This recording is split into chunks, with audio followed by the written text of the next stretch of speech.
Palos y piedras pueden romper mis huesos, pero las palabras nunca me harán daño. Era una gran mentira porque el dolor que sentí cuando escuché a mi esposa de 15 años decir, «Ya no te amo», fue astronómico. Fue una sensación física visceral, una que supongo que algunas personas llamarían desamor. Y fue tan terrible que no comí ni dormí hasta que finalmente recurrí a la botella para facilitar ambos. Seguí bebiendo durante todo el proceso de divorcio, y en algún momento, los analgésicos fuertes entraron en la mezcla. Menos de un año después vivía como un alcohólico funcional en un pequeño apartamento. Pero cuanto más profundizaba en la adicción, menos funcional era. Al final, me despidieron de mi trabajo por estar borracho en el trabajo. Me entregaron un aviso de desalojo y perdí casi todo. Si no hubiera sido por una colocación de último minuto en un programa de rehabilitación basado en un albergue, habría estado completamente sin hogar. El albergue estaba ubicado en un gran edificio victoriano de ladrillos rojos, a poco más de 1,5 kilómetros del centro de la ciudad. Aunque no era completamente gratuito, el programa de bienestar estaba subsidiado por el ayuntamiento, por lo que no costaba mucho por noche. También se administraba de manera completamente voluntaria, lo que significaba que podías irte cuando quisieras, y el personal proporcionaba una variedad de servicios y comodidades para evitar recaídas. Parecía que el único inconveniente real era que tendría que compartir una habitación con alguien. Poco sabía yo que fue la compañía lo que realmente me ayudó a superarlo. Me alojé en un gran dormitorio con 2 camas individuales y un baño privado, y cuando llegué me emparejaron con un tipo llamado Andy. Como dije, no estaba muy contento de compartir una habitación con un extraño, y aunque estoy seguro de que el albergue estaba feliz de llenar sus habitaciones con huéspedes de pago, era un sistema de compañeros por diseño. Después de horas, cuando el albergue era operado por un equipo mínimo, los compañeros de habitación podían mantenerse mutuamente responsables, y como también mencioné, eso fue lo que realmente me hizo sobrio. La situación de Andy era casi idéntica a la mía. Su esposa tuvo una aventura.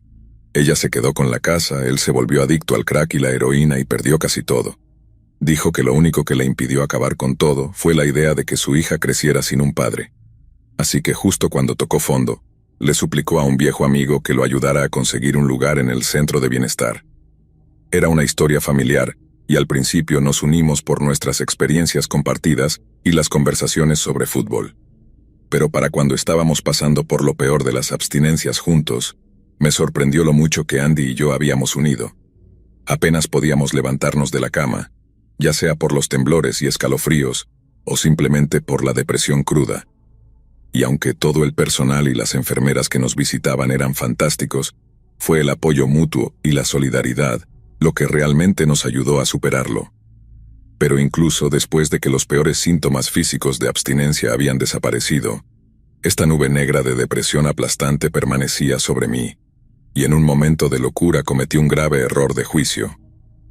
Como podría haber mencionado, nuestra presencia en el albergue era completamente voluntaria, lo que significaba que podíamos salir y visitar algunas tiendas cercanas si nos sentíamos lo suficientemente bien. Mentalmente, me sentía peor que nunca, así que Andy sugirió que fuera a la tienda para comprar algo dulce. No estábamos comiendo muy bien en ese momento, y los golpes rápidos de glucosa eran todo lo que nos mantenía en pie. En un momento, acepté la oferta de Andy, le di unos cuantos billetes para comprar unas barras de Mars, y él me dijo que volvería en unos minutos y salió por la puerta. Luego me levanté, fui al baño, tiré una de mis maquinillas de afeitar desechables al suelo, y la pisé hasta que la hoja se soltó. Iba a meterme en una ducha caliente y luego me iba a cortar las muñecas para dejarme desangrar bajo el agua caliente para evitar que la sangre coagulara. No podía imaginar poder volver a estar en la cima de la vida. No podía imaginar ser una persona normal de nuevo. Lo que estaba pasando en mi cerebro es difícil de articular. Creo que simplemente estaba pasando por un colapso nervioso completo. Nunca había considerado quitarme la vida antes, y no lo he hecho desde entonces, pero en ese momento tan oscuro simplemente no quería seguir vivo. Sé que lo dudé, no sé por cuánto tiempo, pero sé que pasé mucho tiempo tratando de reunir el coraje para hacerlo. Luego, cuando finalmente me convencí de que no había otra salida, justo cuando estaba a punto de pasar la hoja por mi antebrazo para abrir cada vaso sanguíneo que pudiera, Escuché a Andy entrar por la puerta de nuestra habitación. Me enfrenté a este momento de ahora o nunca, pero me di cuenta de que no podía hacerlo. No si Andy iba a ser quien me encontrara, o tuviera que lidiar con tratar de salvar mi vida cuando yo simplemente no quería que lo hiciera. No había cerraduras en las puertas del baño y cuando no me vio en la habitación, asomó la cabeza en el baño para ver si estaba bien. Ya había salvado mi vida en ese momento. Su sola presencia me impidió seguir adelante, pero cuando vio la maquinilla rota y puso 2 y 2 juntos, me sujetó hasta que la solté. Fue un desastre, probablemente el peor día de mi vida, pero el punto es que realmente creo que Andy me salvó la vida ese día. Si hubiera estado solo en una habitación, no estaría aquí para escribir esto. Recibí mucha asesoría y terapia después de eso, y un médico vino con una receta de algunos antidepresivos, pero nuevamente, la mayor ayuda fue Andy. Él fue quien me dijo que era solo un momento de locura, que no tenía por qué avergonzarme y que las cosas iban a mejorar para mí. Me habló de todo y durante mucho tiempo creí que le debía mi vida. Andy salió del programa de bienestar unas 6 semanas antes que yo, pero mantuvimos el contacto y nos encontramos para tomar un café cuando salí. Reconstruir nuestras vidas obviamente nos mantuvo a ambos muy ocupados, así que no es que Andy y yo nos viéramos a menudo, pero nos manteníamos en contacto a diario y, con el tiempo, se convirtió en el mejor amigo que tenía en el mundo. Reconstruimos nuestras vidas en paralelo, ayudándonos mutuamente en cada paso del camino. Luego, justo cuando pensé que ambos estábamos básicamente fuera de peligro, recibí una llamada de él una noche tarde pidiéndome que le hiciera un favor. Cuando le pregunté en qué consistía ese favor, su voz se volvió seria y me dijo que era algo con lo que no podía acudir a nadie más, y algo de lo que no podía hablar por teléfono.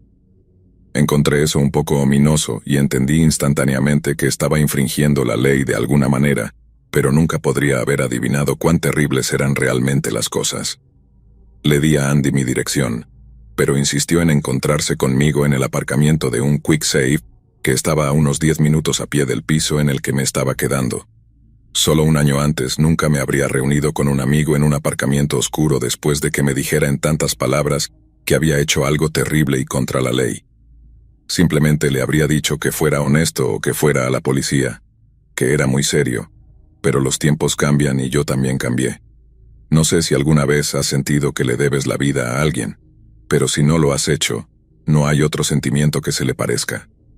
Lo único que puedo comparar remotamente es el sentimiento que tienes por tu mamá o papá. No existirías sin la persona que te salvó la vida, le debes todo. Así que incluso si te llaman y te cuentan una historia muy turbia sobre necesitar tu ayuda, corres a ayudarlos. Vi su coche en el aparcamiento de Quick Save, caminé hacia él y me subí al asiento del pasajero. Inmediatamente sentí cuán mal estaban las cosas. Cuando le pregunté a Andy qué estaba pasando, repitió todo lo de no poder acudir a nadie más. Nunca dijo que le debía una, ni siquiera creo que lo viera de esa manera. Pero me sentía lo suficientemente endeudado como para al menos escucharlo.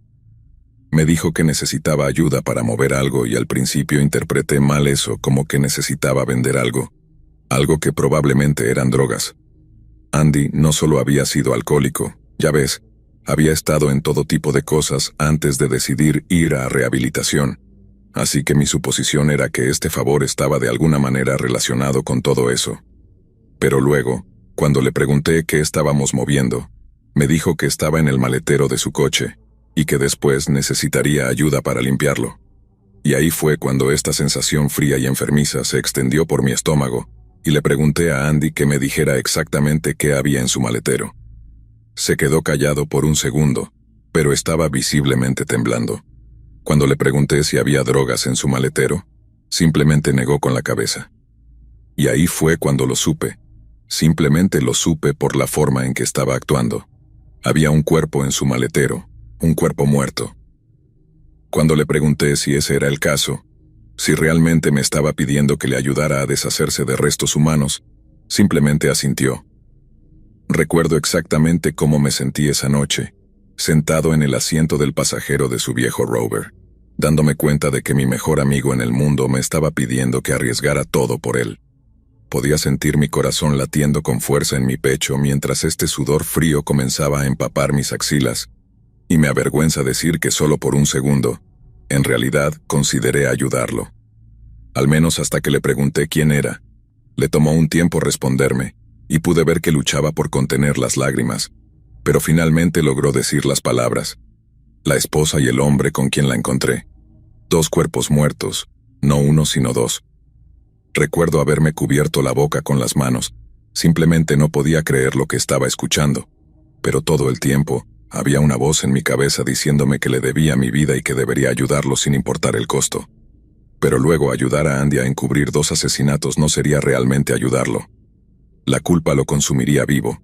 La policía podría eventualmente atraparlo y en ese caso, yo también iría a prisión por ayudarlo a deshacerse de 2 cuerpos. Me gustaría poder decirte que mi mente se decidió por mis principios morales y que por mucho que quisiera a Andy como amigo, no podía ayudarlo a encubrir semejante atrocidad, pero no fue así. No fue nada más que puro y egoísta miedo.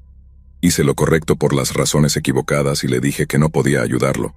Andy entonces me preguntó si iba a ir a la policía y de todo corazón, le dije que no sabía. Nunca olvidaré lo frío que sonó de repente cuando se dio cuenta de que podría delatarlo. Y lo que me dijo en ese coche oscuro me dio escalofríos incluso después de todos estos años. Sabes que no puedo dejarte ir ahora, ¿verdad? Andy era una persona con la que me sentía completamente seguro. Así que para que ese sentimiento cambiara de repente a pensar que podría estar a punto de matarme, me asustó tanto que estaba temblando en mi asiento. Le pregunté si me iba a hacer daño y me dijo, no quiero, pero lo haré si me obligas. Pasé los siguientes minutos suplicando por mi caso, o más precisamente, suplicando por mi vida. Le dije lo mismo que he mencionado antes, que seguramente lo atraparían, ya que un exmarido adicto siempre atrae sospechas. Es solo cuestión de tiempo y no podría huir para siempre. Lo mejor que podría hacer sería entregarse y dejarme ir a la policía, para que yo tampoco recibiera tiempo en prisión cuando la verdad finalmente saliera a la luz. Creo que lo que realmente lo convenció, lo que salvó mi vida, fue cuando mencioné que no llamaría a la policía hasta que volviera a mi piso. Eso le daba al menos una ventaja de 10 a 15 minutos para pensar en lo que iba a hacer.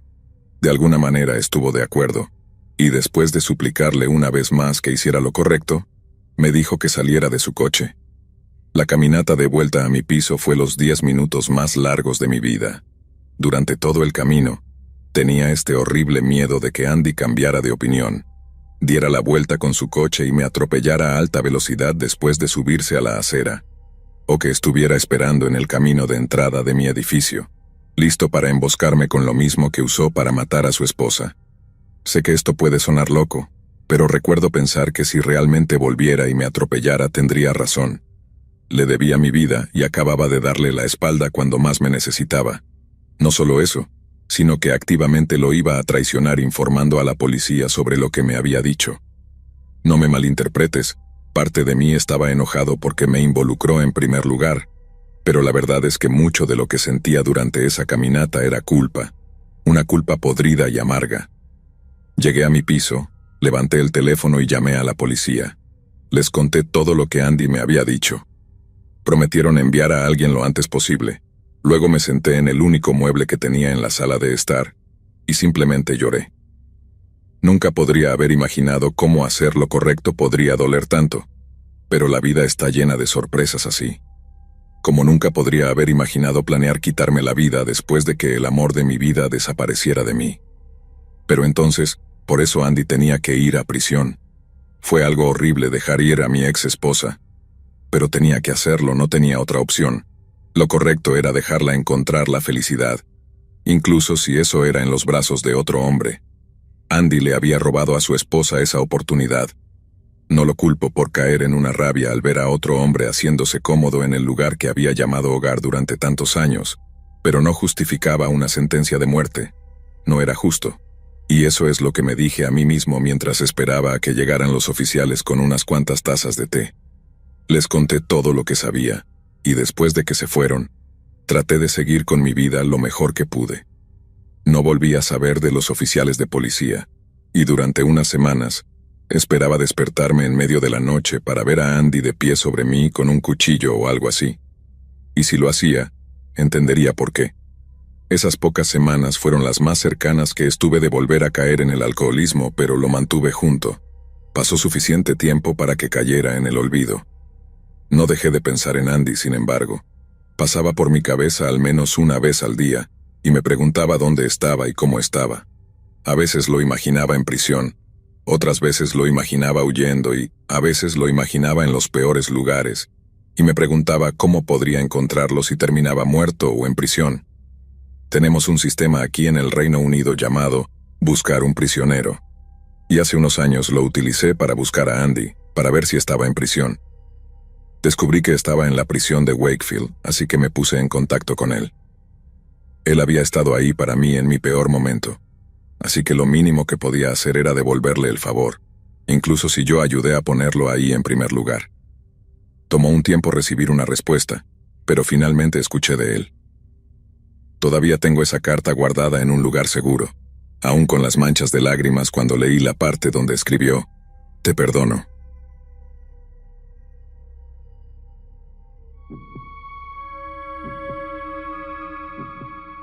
Hace poco más de 6 años, mi esposo y yo encontramos una maravillosa casita en alquiler en los suburbios que solo puedo describir como sospechosamente barata. Fuimos a verla y el interior era increíble, y salimos queriendo mudarnos aún más. Esto nos dejó completamente perplejos a mi esposo y a mí, ya que estábamos decididos a averiguar cuál era el truco. Finalmente lo encontramos, y lo que mantenía el lugar tan asequible era el hecho de que estaba al lado de un albergue para personas bajo libertad condicional. Esto significaba que si nos mudábamos, viviríamos frente a personas que acababan de salir de prisión, y viviríamos así por el futuro previsible. No era como si viviéramos junto a un exconvicto, alguien a quien podríamos llegar a conocer, alguien que ya se hubiera rehabilitado y se hubiera asentado después de una juventud salvaje. No, nuestros vecinos serían recién liberados por Dios sabe qué cargos, y solo tendríamos que esperar no tener ningún mal encuentro con ninguno de ellos. Resultó que vivir frente al albergue de libertad condicional fue casi completamente sin incidentes. Ciertamente, algunas de las personas que veíamos entrar y salir del lugar definitivamente parecían un poco sospechosas, pero la gran mayoría parecían personas perfectamente normales, y probablemente estaban tan felices de tener su libertad que no actuaban mal mientras estaban allí. Así que el primer piso de nuestra casa estaba a 1,20 m del suelo, y nuestra ventana de la cocina me daba una vista casi perfecta del albergue de libertad condicional al otro lado de la calle. Esto significaba que cada vez que estaba lavando platos, cocinando, horneando o haciendo la colada, la lavadora estaba en la cocina. Tenía una vista bastante clara de las personas que iban y venían del albergue de libertad condicional. Supongo que esto me hace sonar increíblemente entrometida, pero solo saber que era un albergue de libertad condicional me tenía muy interesada en los que iban y venían. Obviamente, se podía distinguir cuando una persona era un oficial de libertad condicional o algún otro tipo de funcionario, ya que vestían traje o una insignia de identificación o algo de esa naturaleza. Y ya les he contado sobre las personas que eran obviamente adictas a las drogas por su apariencia, pero de vez en cuando veías a alguien salir que parecía demasiado normal para haber estado en prisión. Esos eran los que me encontraba estudiando un poco más detenidamente, solo preguntándome qué podría haber pasado para desviarlos, junto con lo que realmente habían hecho para ser encarcelados. Durante años vivimos en casi completa tranquilidad, hasta que un día esa paz se hizo añicos. Un día estaba lavando unos platos cuando otro de esos criminales muy ordinarios salió del albergue de libertad condicional. Parecía tener unos 40 años, tenía sobrepeso y una corona de cabello rojo en una cabeza calva. Simplemente parecía un tipo de papá normal, y mientras me preguntaba si había acumulado demasiadas multas por conducir ebrio, o si se había involucrado en algún tipo de crimen financiero, un coche se detuvo junto al camino de entrada del albergue de libertad condicional. Quienquiera que estuviera en el asiento del pasajero debió hacer algo para llamar la atención del hombre pelirrojo, porque se acercó a la ventana del pasajero y se inclinó como para ver mejor con quién estaba hablando. Entonces, en un instante, vi un humo seguido de un estallido y la cara del hombre desapareció en una masa de sangre. Instintivamente me agaché fuera de la vista, y luego agarré mi teléfono del mostrador antes de marcar el 911.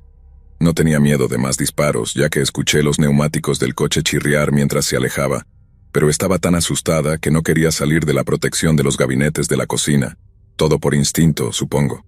Así que cuando le conté al operador del 911 lo que había pasado, me pasaron con el despachador de la policía, y cuando les conté lo que había sucedido, el despachador me pidió que me levantara y mirara a la víctima. Le dije que preferiría no hacerlo, pero el despachador dijo que necesitaban saber dos cosas: si la víctima se movía o respiraba, o si estaba armada. Le dije que no sabía si podría, pero el despachador en realidad me suplicó, diciendo que la vida de la víctima estaba en juego y que si quería ayudar, haría lo que me pedían. Me pareció un poco duro en ese momento, pero supongo que les pagan por salvar vidas, no por ser amables, y me hizo hacer lo que me pedían, así que supongo que funcionó. Si hubiera sabido lo que estaba a punto de ver, nunca me habría levantado y mirado. El hombre no se movía y, afortunadamente, no tenía una muy buena vista del desorden sangriento que solía ser su cara, pero eso no fue lo que realmente me traumatizó ese día. Me acerqué al momento en que vi suceder todo, así que obviamente no vi esto, pero quienquiera que le voló la cara se había tomado el tiempo de salir del coche, bajarle los pantalones al hombre y cortar algo muy prominente de su parte inferior.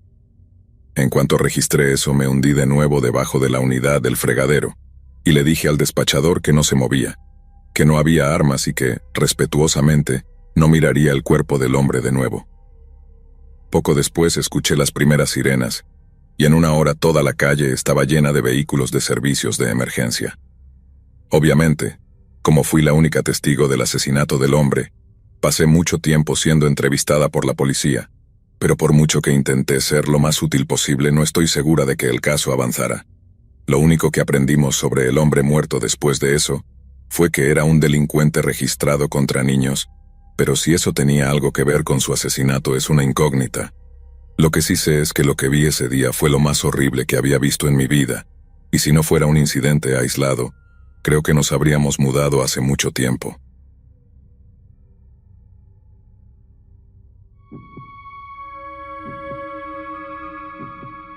Durante el verano de 2020, un francés de 27 años llamado Jean Bourdon desafió las restricciones de viaje impuestas por la pandemia para embarcarse en el viaje de su vida. Según sus amigos y familiares, Jean era un joven muy sociable con un hambre insaciable de conocimiento y viajes. Había estudiado historia en la prestigiosa Universidad de la Sorbona en París. Al principio, Jean se dirigió desde su ciudad natal en París hasta Vilna, la capital de Lituania. Luego, después de unas semanas explorando las calles adoquinadas del casco antiguo medieval, Jean dirigió su mirada hacia el sur. Viajó en autobús y tren por Hungría, Croacia y Bulgaria, tomándose su tiempo para absorber la cultura e historia distintivas de cada región antes de continuar. Después de más de un año de viajes, Jean terminó en la legendaria capital turca de Estambul. Luego de una semana o algo así de vagar por los antiguos pero vibrantes bazares de la ciudad, Jean puso su mira en Egipto y viajó en avión a una popular ciudad turística, conocida como Sharm el-Sheikh, el 25 de julio de 2021. Jean se mantuvo extremadamente ocupado durante su tiempo en Egipto, y regularmente mantenía a sus amigos y familiares informados sobre sus actividades. Les envió una fotografía panorámica tomada en la cima del monte Sinaí, seguida de imágenes del oasis espiritual en el monasterio de Santa Catalina, y habló de lo cálidos y acogedores que podían ser los egipcios locales. Uno de esos correos electrónicos fue enviado el 28 de julio de 2021 y detallaba la hospitalidad de un hombre que Jean describió como un oficial de policía fuera de servicio. No está claro cómo se conocieron Jean y este oficial de policía, pero el oficial prometió a Jean llevarlo a la capital egipcia, El Cairo, si Jean podía reunirse con él en la ciudad portuaria de Suez. Si se cree en su correo electrónico, Jean y el oficial de policía cenaron juntos la noche del 28 de julio y luego viajaron juntos a El Cairo al día siguiente. Eventualmente, Jean informó a su hermana de su llegada segura en un correo electrónico fechado el 4 de agosto. Jean habló de la emoción que sintió al haber visitado el antiguo barrio copto de El Cairo. Luego mencionó que se estaba hospedando en un pequeño hostal junto con otros viajeros y que se pondría en contacto con ellos pronto. En su afán por viajar fuera de los caminos trillados, Jean a menudo se encontraba en áreas con mala recepción de internet y teléfono celular, por lo que cuando pasaron unas semanas y su familia aún no había tenido noticias de él, no se preocuparon inmediatamente por su seguridad. Sin embargo, Cuando llegó el cumpleaños de su madre y Jan no hizo ningún tipo de contacto, su familia comenzó a sospechar que algo andaba mal. Jan siempre se aseguraba de llamar a familiares y amigos en sus cumpleaños o durante las festividades, por lo que su falta de contacto ese septiembre fue completamente fuera de lugar. En noviembre, la familia de Jan aún no había tenido noticias de él, por lo que contactaron al Ministerio de Asuntos Exteriores francés para reportarlo oficialmente como desaparecido. El Ministerio de Asuntos Exteriores francés contactó a las autoridades egipcias a través de su embajada en El Cairo, pero se sintieron confundidos por las afirmaciones de los funcionarios egipcios que decían que Jan nunca había puesto un pie en su país. Esto obviamente desconcertó a su familia, que tenía en su poder varias fotografías de Jan posando junto a famosos monumentos egipcios. Decir que Jan ya no estaba en Egipto sería una cosa, pero que las autoridades egipcias negaran que alguna vez había estado allí fue extremadamente desconcertante. La policía francesa entonces se dedicó a analizar los registros financieros de Jan para delinear un cuadro de sus movimientos, y fue a través de este método de investigación que notaron algo curioso.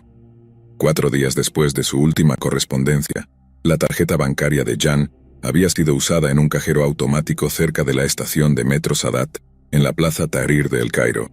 Quien la usó lo hizo en 4 ocasiones distintas y vació por completo la cuenta bancaria de Jan en el proceso. Sospechando que algún tipo de robo podría haber ocurrido, la policía francesa intentó rastrear los movimientos de Jan utilizando imágenes de cámaras de seguridad. Su primer punto de investigación fue el hostal en El Cairo, donde Jan dijo que se estaba hospedando, pero cuando la policía contactó a los dueños, ellos afirmaron que nadie bajo el nombre de Jan Bordon se había registrado con ellos en los últimos meses. La policía francesa entonces pidió al hostal que les proporcionara las imágenes de la cámara de seguridad del área de recepción de la fecha en que Jan llegó a El Cairo. Pero preocupantemente, el hostal afirmó haber extraviado las imágenes de ese día en particular. Para horror tanto de los investigadores como de la familia de Jan, parecía que había una verdadera conspiración en marcha, ya que se habían hecho claros esfuerzos por parte de las autoridades egipcias para retrasar o frustrar su investigación. Durante casi un año entero, el gobierno francés solicitó a los egipcios en nombre de la familia Bordon que compartieran cualquier información sobre el bienestar y el paradero de Jan. Cuando el presidente egipcio Abdel Fattah al-Sisi visitó París para una reunión diplomática en julio de 2022, la familia de Jan protestó por su llegada con pancartas que decían: ¿Dónde está Jan Bordon, presidente Sisi? La familia también solicitó la ayuda de la organización sin fines de lucro con sede en Suiza, Comité para la Justicia, quienes estuvieron de acuerdo en que el Estado egipcio estaba de alguna manera involucrado en la desaparición de Jan. La organización presentó una denuncia ante la Oficina de Desapariciones Involuntarias de las Naciones Unidas, que a su vez presionó a Egipto para llevar a cabo una investigación completa y transparente.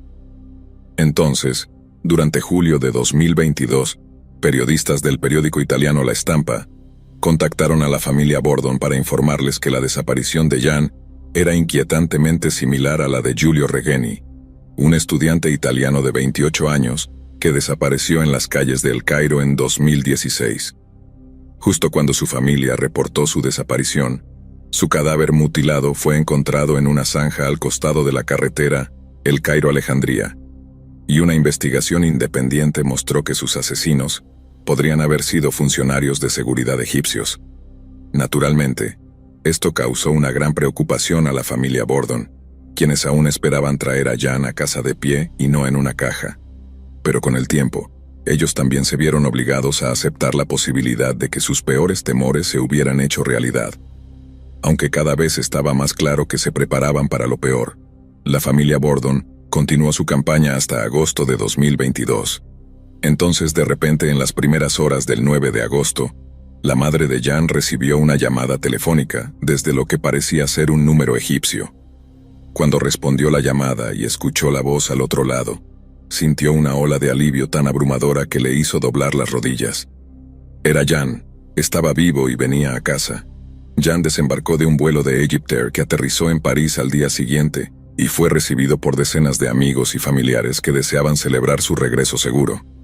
Sin embargo, a pesar de parecer visiblemente feliz por el reencuentro, Aquellos cercanos a Jan notaron que su estado de ánimo parecía inusualmente sombrío para alguien que había escapado de algún tipo de encarcelamiento clandestino. Decenas de medios de comunicación franceses se apresuraron a asegurar una entrevista con su compatriota recién liberado, pero a pesar de ofrecer sumas de dinero cada vez mayores, Jan se negó rotundamente a hablar públicamente sobre su experiencia. Al principio, algunos interpretaron el silencio de Jan como una táctica legal que precedería a algún tipo de acción judicial contra una empresa privada egipcia, o incluso contra el propio gobierno egipcio. Sin embargo, en los últimos meses, la falta de comunicación de Jan con los medios ha demostrado ser muy fuera de lugar para alguien con una queja legítima. No es inusual que una parte agraviada anuncie su intención de llevar a alguien a los tribunales, incluso cuando su demandado es una gran corporación multinacional o un gobierno extranjero. Entonces, en este caso, la pregunta sigue siendo, ¿por qué Jan ha permanecido tan callado sobre su desaparición? Tal vez la mayor pista de por qué Jan ha guardado tanto silencio tiene que ver con el secuestro y asesinato del estudiante italiano Giulio Regeni, tras la desaparición de Giulio el 25 de enero de 2016, y el descubrimiento de su cuerpo unos días después. Las autoridades italianas lanzaron una exhaustiva investigación sobre su muerte. Solo unos meses después, se anunció que los italianos habían señalado a 5 ciudadanos egipcios que sospechaban estar involucrados en la detención, tortura y asesinato de Giulio. Todos ellos eran miembros de la Agencia Nacional de Seguridad de Egipto. También debe tenerse en cuenta que Giulio estaba investigando alternativas a la dominación de larga data de la economía egipcia, por parte del Estado y el ejército, un esfuerzo que podría haber sido malinterpretado como incitación a algún tipo de rebelión. Si este fue el caso y los egipcios confundieron a Giulio con algún tipo de espía, entonces tiene sentido que la NSA quisiera averiguar su propósito en su país. Sin embargo, en lugar de una larga y dura interrogación, la NSA sometió a Giulio a una sesión de tortura verdaderamente infernal, colocándolo en una situación horrible. Protestar su inocencia y enfrentar más tortura, o hacer una falsa confesión para detener la agonía y enfrentar las repercusiones del espionaje internacional. Considerando el estado en que se encontró su cadáver, es muy probable que Giulio se haya negado a hacer una falsa confesión y haya sido torturado hasta la muerte. Tal vez, bajo el consejo de su nuevo amigo policía, Jan fue colocado en un hostal cuya gestión estaba en connivencia con las autoridades egipcias. Esto colocó a Jan en una posición para ser capturado rápidamente por agentes de seguridad una vez que decidieron interrogarlo, y explicaría por qué el establecimiento de repente extravió las imágenes de las cámaras de seguridad que demostrarían que estuvo allí. Entonces, para evitar los mismos errores de la detención y eventual muerte de Giulio Regeni, tal vez los funcionarios de seguridad egipcios persiguieron una táctica diferente para obtener una confesión del sujeto.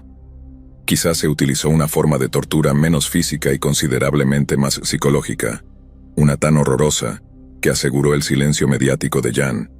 ¿Qué pasaría si se implementara un esquema de chantaje elaborado, con los interrogadores de Jan grabándose a sí mismos haciéndole algo durante su detención, algo que amenazaron con publicar en línea si alguna vez hablaba de su experiencia?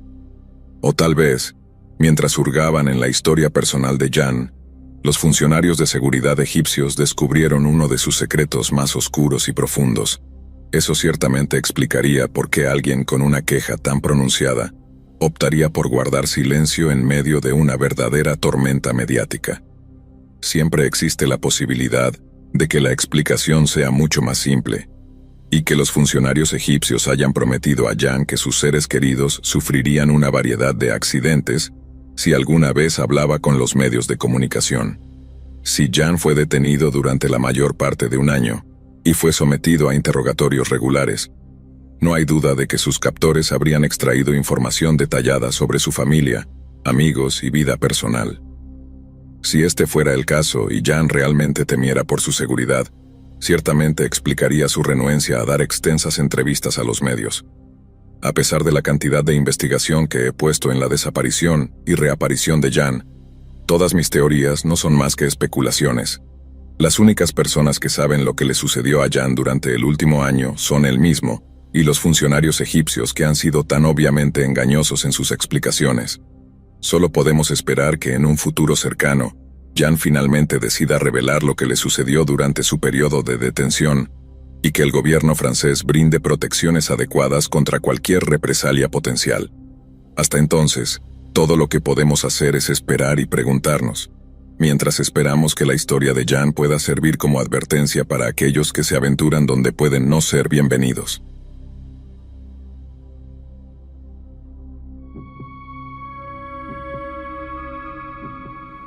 Byron Bay, en Australia, es uno de los destinos turísticos más populares del mundo, con aproximadamente 2 millones de visitantes anuales disfrutando del sol, la arena y el surf de esta pequeña ciudad costera.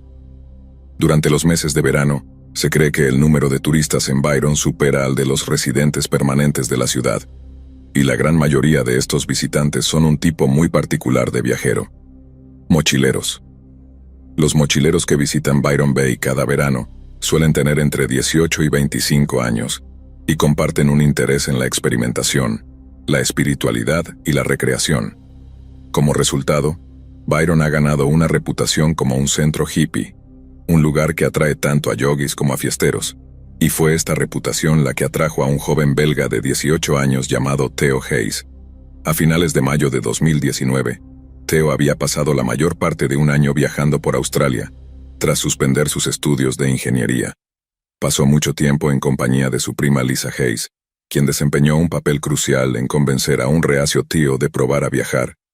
Lisa dijo más tarde que, a diferencia de muchos de sus compañeros que acudieron a Byron por la escena de fiestas de la ciudad, Theo estaba contento de permanecer sobrio y lúcido durante su estancia allí.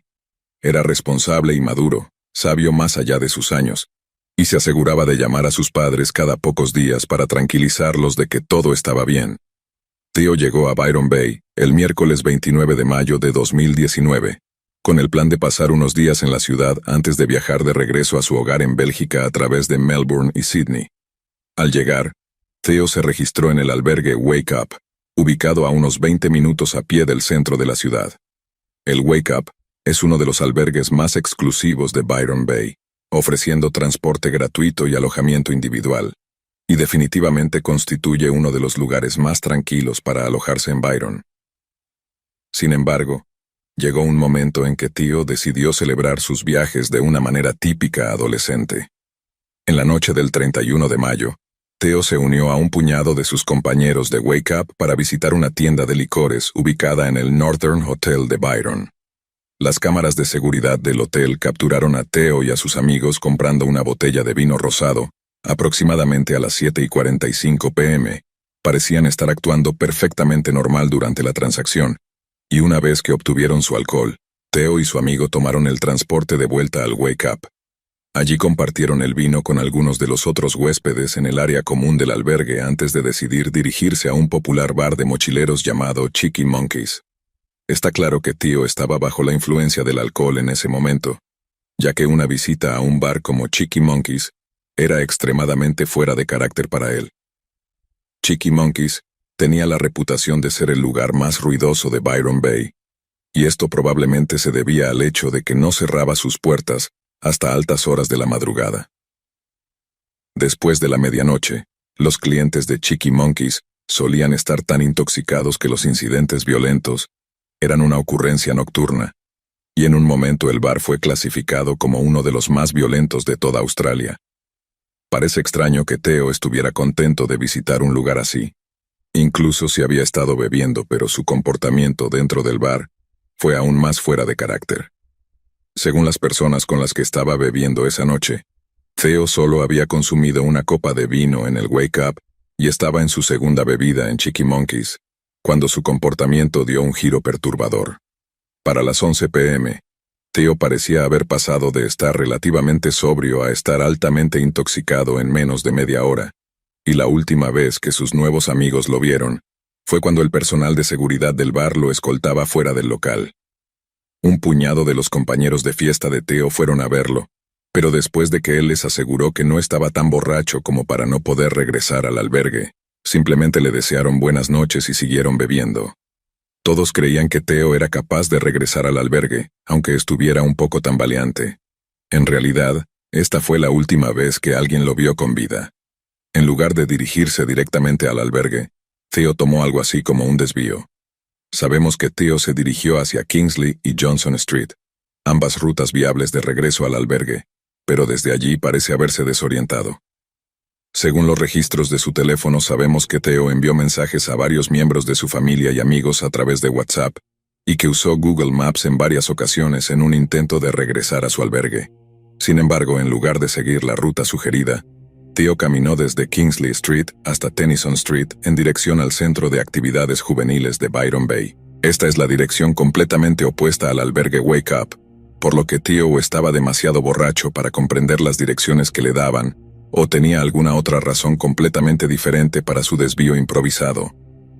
Es la segunda idea a la que nos vemos obligados a considerar seriamente, ya que después de llegar al Centro de Actividades Juveniles, Theo comenzó a caminar muy rápidamente hacia una calle conocida como Milne Track. Según los metadatos de su teléfono, la velocidad a la que se alejó del centro de actividades era casi el doble de su velocidad de caminata normal. Esto podría deberse a su frustración por haberse perdido, con Theo deseando recuperar el tiempo perdido, aumentando su velocidad de caminata. Sin embargo, siempre existe la posibilidad de que Theo aumentara su velocidad de caminata porque sentía que estaba en peligro. En lugar de seguir las calles mal iluminadas, Theo caminó aproximadamente a mitad de camino por Milne Track y luego se desvió hacia un bosque denso y oscuro. A pesar de la vegetación casi impenetrable, Theo mantuvo su velocidad rápida mientras avanzaba a través del matorral. Las ramas afiladas y las espinas mordientes debieron cortar sus brazos y piernas en tiras. Sin embargo, él se esforzó por moverse lo más rápido posible. Theo podría haber estado intoxicado, pero claramente creía que sufrir unos cuantos cortes y rasguños era preferible a lo que lo perseguía. Después de salir del otro lado del matorral, Theo se encontró en un tramo de playa cerca de un lugar conocido como Tallow Beach, y aquí es donde el rastro se enfría. La última vez que su teléfono se conectó a la torre celular de Cape Byron fue a la 1:42 p.m. del día siguiente.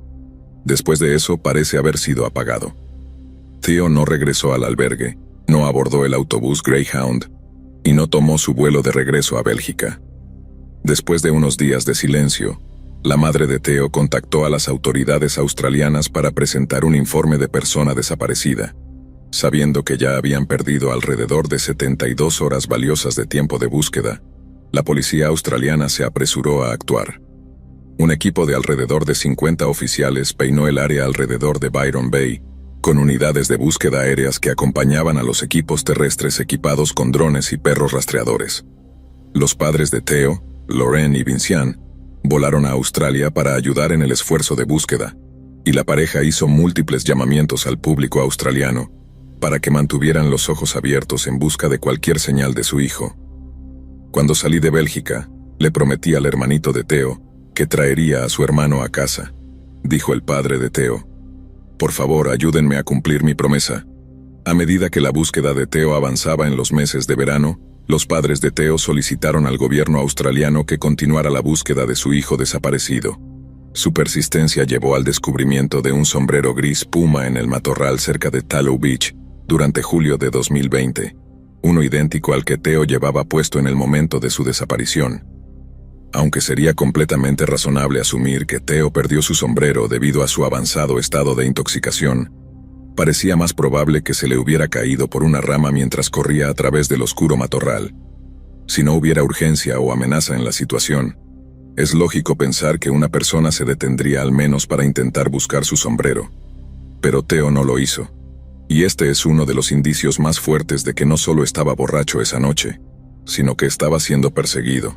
Sin embargo, sin declaraciones sólidas de testigos presenciales, no había forma de que la policía pudiera probar concluyentemente que Theo estaba siendo perseguido por alguien, y frustrantemente, se volvieron a otras explicaciones para su desaparición. El consenso general entre las fuerzas del orden era que el accidente o el suicidio eran los culpables de la muerte de Theo. A sus ojos, solo había una explicación factible para su desaparición. Su cuerpo había sido arrastrado por las mareas después de haber caído de unos acantilados cerca de un faro local. Cuando sus padres insistieron en que Theo tenía todo por lo que vivir, y que no tenía antecedentes de problemas de salud mental, La policía australiana simplemente se basó en la idea de que la caída fue el resultado de una grave intoxicación.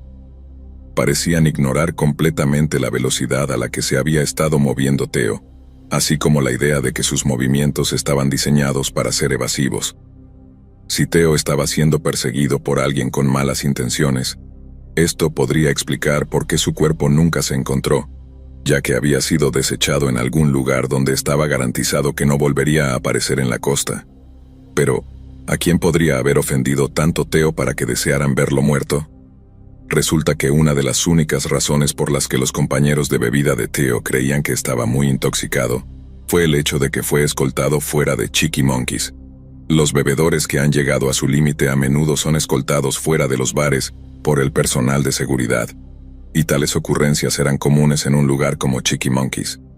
Pero el hecho es que Theo solo había tenido 2 o 3 bebidas para cuando fue expulsado del local, y los compañeros de bebida de Theo no fueron testigos de los eventos que llevaron a su expulsión. Tal vez Theo había enojado a otro cliente esa noche, ya sea por derramar una bebida o por coquetear con la chica equivocada.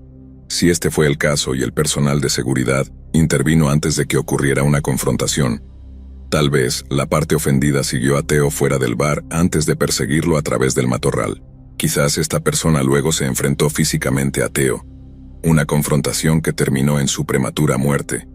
Y si esta confrontación ocurrió cerca de los acantilados opuestos al faro de Byron, todo lo que se necesitaría para deshacerse del cuerpo de Theo sería tirarlo del acantilado. Tal evento marcaría un violento y sin sentido final para la vida de Theo, con implicaciones aterradoras para los viajeros solitarios de todo el mundo.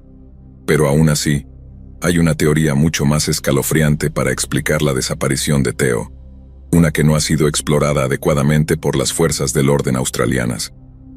Ya hemos establecido que Theo solo había tenido 2 o 3 bebidas antes de ser escoltado fuera del bar, y aunque su baja tolerancia al alcohol podría explicar su fuerte intoxicación, hay otra posible explicación para su estado de embriaguez. La bebida de Theo podría haber sido adulterada.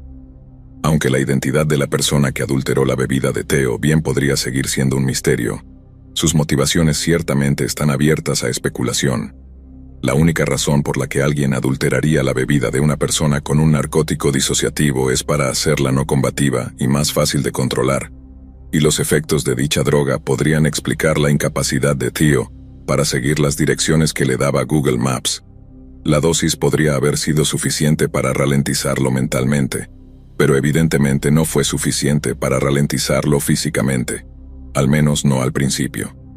Tal vez Theo tuvo la energía y la compostura para atravesar el denso matorral y llegar a Tallow Beach, pero después de eso, tal vez las drogas comenzaron a hacer efecto, dejándolo incapacitado en el mismo lugar donde el rastro de metadatos de su teléfono se enfrió. Existe la posibilidad de que el cuerpo de Theo nunca se haya encontrado no porque fuera arrastrado al Océano Pacífico, sino porque aún está vivo. Theo no se quitó la vida esa noche, ni fue asesinado por algún cliente borracho enojado del bar donde había estado bebiendo. Theo desapareció porque fue secuestrado por alguien que trabajaba con una red de tráfico de personas. Cuando Theo desapareció, se unió a una lista de 2.600 personas desaparecidas a largo plazo en Australia. 6 de estas desapariciones ocurrieron a solo unos pocos kilómetros de Byron Bay, y ninguna de estas personas ha sido encontrada. Ellen Wilson, de 54 años, desapareció el 11 de septiembre de 2015 y fue vista por última vez en su hotel de Byron Bay antes de partir en su camioneta Subaru plateada. A la mañana siguiente, Ellen arregló encontrarse con un amigo en Ballina, y cuando no apareció, su amigo la reportó como desaparecida. Ellen Wilson nunca fue vista de nuevo. Bronwyn Winfield, madre de 2 hijos de 31 años, fue vista por última vez en su casa en Lennox Head, un pequeño pueblo costero al sur de Byron Bay. Fue reportada como desaparecida 11 días después de su desaparición, el 27 de mayo de 1993. En ausencia de su cadáver, el forense recomendó que una persona conocida fuera acusada de su asesinato, pero lamentablemente la policía no tenía suficientes pruebas para acusar a esta persona de interés.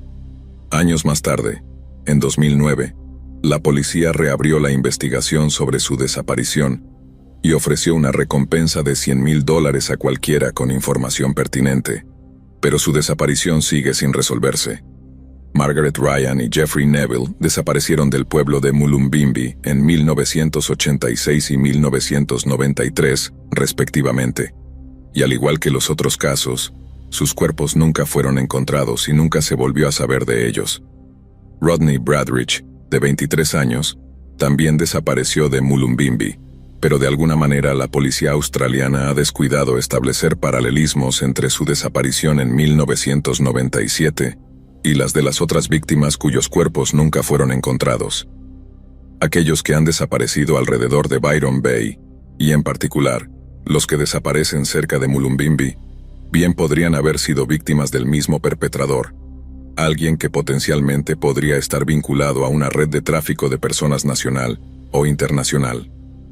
Concedido, esto es pura especulación de mi parte, pero claramente hay algo profundamente inquietante ocurriendo en el área de Byron Bay y Mullumbimby. Si estas personas fueron asesinadas, ¿por qué nunca ha habido evidencia forense de muertes violentas? Si las muertes fueran naturales o accidentales, ¿por qué no se ha recuperado un solo cuerpo? Estas personas simplemente están desapareciendo de la faz de la Tierra y lo han estado haciendo durante casi 20 años.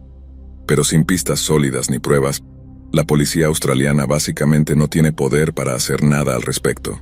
Es posible que haya una explicación completamente razonable e inocente para las desapariciones de estas personas, y aunque cada una es intensamente trágica, puede que el juego sucio simplemente no sea el culpable. Sin embargo, si mis peores sospechas son correctas, entonces Byron Bay y sus alrededores han sido el terreno de caza de algunas personas muy peligrosas durante casi 2 décadas. Hasta que haya algún tipo de avance en el caso, estas personas son libres de continuar secuestrando con casi total impunidad. Así que, a medida que el mundo sale del confinamiento y la industria de viajes comienza a florecer una vez más, ten mucho cuidado si decides ir de mochilero a cualquier lugar, porque algunos de los que visitan Byron Bay nunca vuelven a ver sus hogares.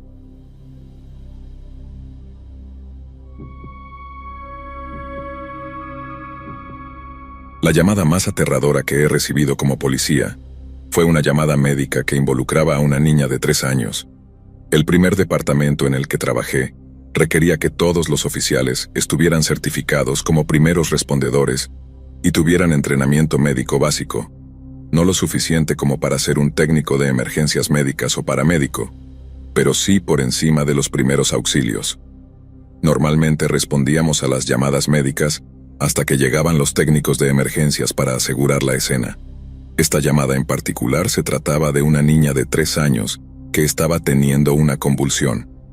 La ubicación de la llamada era un refugio para mujeres maltratadas que tenemos aquí en la ciudad, con el acceso vehicular más cercano siendo la entrada principal, y tuve que ir a pie hasta la habitación en cuestión. Cuando llegué a la entrada, la central actualizó la llamada e informó que la niña acababa de entrar en paro cardíaco. Empecé a correr hacia la habitación que no estaba cerca de la entrada del refugio, y después de encontrarla, la familia estaba completamente histérica. Vi a la niña en el suelo de la cocina comunal del lugar que todavía estaba teniendo convulsiones. Sin embargo, podía ver que se estaba poniendo azul en la cara. La mamá me agarró y empezó a gritarme que salvara a su hija. No había realizado RCP desde la academia. Le dije a la mamá y a todos que salieran al pasillo y que alguien corriera hacia la entrada para guiar a los técnicos de emergencias cuando llegaran. De repente, solo estábamos la niña y yo en la habitación, y la gravedad de la situación me golpeó de repente. No había manera de que los servicios de emergencia llegaran a tiempo para ayudarla. Me detuve durante unos 10 segundos y traté de recopilarme. Me congelé. Es un cliché, pero esos 10 segundos me parecieron una eternidad absoluta. De alguna manera salí de mi parálisis y comencé a realizar RCP. Y sorprendentemente, con la primera compresión, de repente ella soltó una gran tos y comenzó a respirar de nuevo. He sido oficial de policía durante 5 años. He respondido a innumerables accidentes fatales, tiroteos, apuñalamientos, escenas de asesinatos, etc. Pero nada fue tan aterrador como sentarme allí en el suelo junto a esa niña, sabiendo que si no hacía algo ella se iría.